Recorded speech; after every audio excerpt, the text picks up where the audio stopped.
Здравствуйте, в эфире Зарема Мусаева. Вас приветствует канал Бирге ТВ с дайджестом наиболее важных на сегодня новостей. И сегодня в выпуске Садыр Джапаров о статусе русского языка. Исследование показало последствия коронавируса, и США поддержали задержание Матраимова. Русский язык является коммуникативным инструментом, открывающим поистине безграничные возможности для постижения современной литературы, культуры. Об этом говорится в статье президента Садыра Джапарова «Союзнические узы», опубликованной 19 февраля в правительственной газете «Слово Кыргызстана». Основную информацию мы получаем на русском языке. Одновременно и в продвижении государственного языка отмечается значительный прогресс. Им владеют молодежь, певцы, актеры, и на нем пишутся законы, вывески, и кыргызский язык должен развиваться не в ущерб русскому, говорится в статье президента. Садыр Джапаров отмечает, что русский язык не только официальный, но и язык межнационального общения в стране. Он хорошо защищен на законодательном уровне, его статус закреплен в Конституции. Я, как президент и гарант прав, свобод человека и гражданина, решительно против любых попыток политических манипуляций в этом вопросе. Президент отмечает, что современные реалии требуют дополнительного изучения иностранных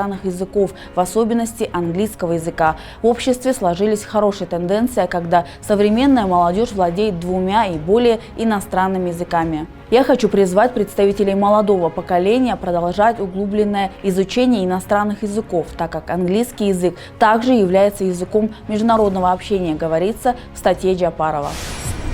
Актив кыргызской диаспоры в России готовит свои предложения, с которыми намерен ознакомить президента Республики Садыра Джапарова во время его ожидаемого визита в Российскую Федерацию. В процессе такой подготовки диаспоральные общественные организации взаимодействуют друг с другом, чтобы донести до главы государства максимально полную и емкую информацию. Мы пока не знаем, удастся ли президенту во время своего визита в России встретиться с отечественниками, но в любом случае передадим ему или при непосредственном общении, или в письменном виде информацию о существующих проблемах и наши соображения по поводу их возможного решения. Поэтому задаваемые вопросы не должны дублироваться, а предложения быть изложены предметно, по существу, говорит председатель Координационного совета кыргызской диаспоры Москвы и Московской области Раимкул Аттакуров. По его словам, речь идет о многих актуальных для кыргызстанцев Российской Федерации темах, в том числе о правовом, социальном, медицинском обеспечении трудовых мигрантов, их детей, об улучшении транспортного сообщения с Россией, ограничении в связи с пандемией, о содействии трудоустройству здесь,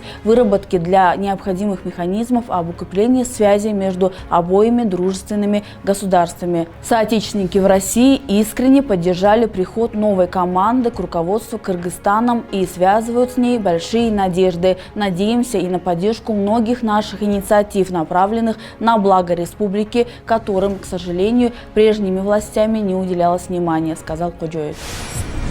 Около 76% домашних хозяйств Кыргызстана пострадали от COVID-19, столкнулись как минимум с одной из трудностей, произошедших из-за вспышки инфекции. Такие результаты показало исследование Росстаткома и ЮНИСЕФ, проведенного в ноябре-декабре 2020 года. Исследование охватило период с марта 2020 года до дня проведения опроса. На вопросы анкеты ответили 3869 домохозяйств, 76% семей сообщили, что столкнулись как минимум с одной из этих проблем из-за эпидемии коронавируса. В домохозяйстве снизились доходы родителей детей, не удовлетворены процессом онлайн-обучения. Хотя бы один член домохозяйства заразился или умер от коронавируса. Кто-либо из взрослых членов домохозяйства ощущал себя очень чрезвычайно подавленным, удрученным или чувствовал безнадежность из-за новостей, угроз и ограничений, связанных с коронавирусом. В Кыргызстане на сегодняшний день официально выявлено 85 772 заражения инфекцией. Жертвами болезни стали 1450 человек, но независимые эксперты заявляют о гораздо больших масштабах последствий распространения вируса. На фоне эпидемии 2020 год стал худшим для экономики Кыргызстана за последние 26 лет. Объем ВВП республики упал на 8,6%.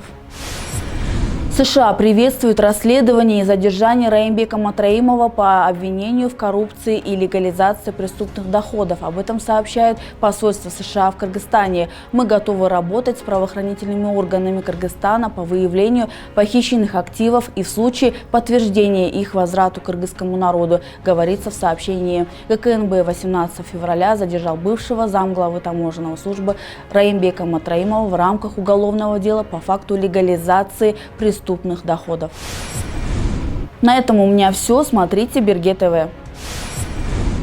Главные новости мира. Меня зовут Аскаров Эрмурас. Здравствуйте.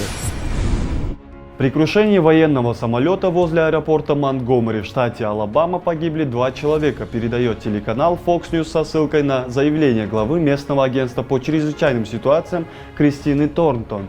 По ее словам, бедствие потерпел двухместный Т-38. Представители ВВС Национальной гвардии вместе с полицией, пожарными и службой быстрого реагирования прибыли на место происшествия. Как сообщил руководитель аэропорта Маршал Таггард-младший, в районе крушения находятся жилые дома, однако самолет не врезался в какие-либо конструкции.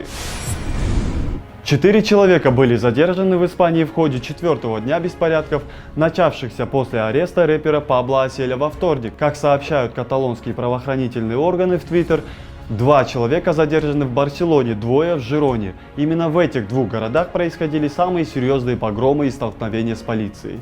Молодые радикалы переворачивали мусорные контейнеры, строили баррикады, поджигали их, громили витрины банков, грабили магазины, забрасывали полицию и машины сил правопорядка камнями, пиротехникой и всем, что попадалось под руку. Полиция применяла дубинки. В Москве установлен рекорд по количеству осадков, как сообщил научный руководитель Гидрометцентра России Роман Вильфан. В столице за сутки выпало 17,6 мм осадков. 13 февраля стал одним из самых снежных дней за 142 года. Высота сугробов в Москве достигла 59 сантиметров. Ну на этом у меня все. С вами был Бирге ТВ. Подписывайтесь на наш канал, переходите в наши социальные сети. Далее будет прогноз погоды. До скорых встреч!